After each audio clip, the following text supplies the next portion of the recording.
Voilà pour cette discussion cette semaine. On va faire vite fait le radar des sorties de la semaine. J'ai une sortie salle à vous conseiller, c'est ce 6 septembre, j'allais dire 6 novembre, je sais pas pourquoi, j'ai fait un bond dans le temps, Souvent. tel The Flash, tel Barry Allen. Le 6 septembre, on va voir le château solitaire dans le miroir, c'est de la Japanimation.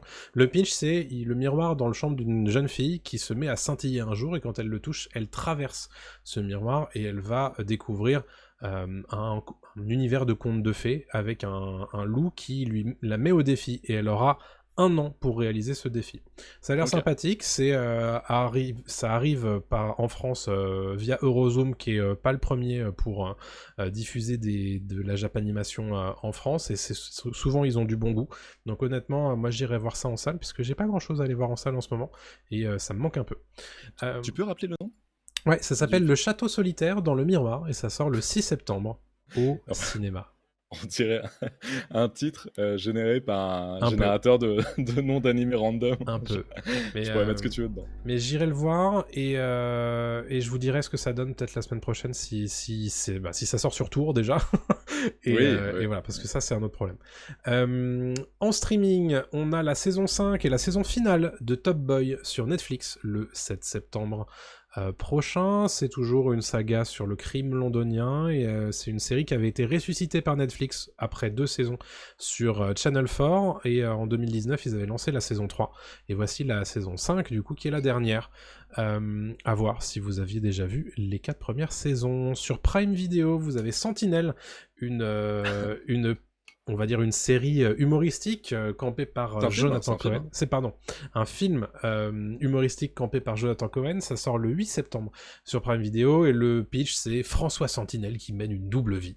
Et il est un flic sur l'île de la Réunion le jour, et il a un autre métier, c'est chanteur de charme. Voilà, donc on a déjà eu un extrait de Jonathan Cohen qui chante en François Sentinelle. C'est assez rigolo. Bon, voilà, si Euh, vous aimez Jonathan Cohen, il y a moyen que ça vous plaise. Ouais, apparemment, c'est plutôt pas mal et ça ressemble un peu à Hot Shots. Comment y a-t-il un flic pour sauver la reine, tous les films des As de l'époque, y a-t-il un pilote dans l'avion, etc. Donc, pourquoi pas, je suis Voilà. chaud. Je suis Sur très Prime curieux. Video, donc, le 8 septembre. Et sur Canal+, sortie SVOD, Scream 6, qui arrive du coup le 9 septembre avec Jenna Ortega, bien sûr, et Courtney Cox en retour. Je crois que le film avait été plutôt apprécié par les amateurs de la saga, donc J'ai pas vu. pourquoi pas. Si ça vous parle, je vais parler un petit peu jeux vidéo, puisque pourquoi pas. Il y a 3 grosses sorties cette semaine, alors qui est déjà sorti en accès anticipé, c'est Starfield le 6 septembre pour tout le monde, sur PC, sur Xbox Series X et Xbox Series S, mais aussi sur le Xbox Game Pass en abonnement. Du coup en gratuit entre guillemets si vous êtes abonné. C'est un jeu Bethesda, c'est un peu, pour résumer, le Skyrim dans l'espace.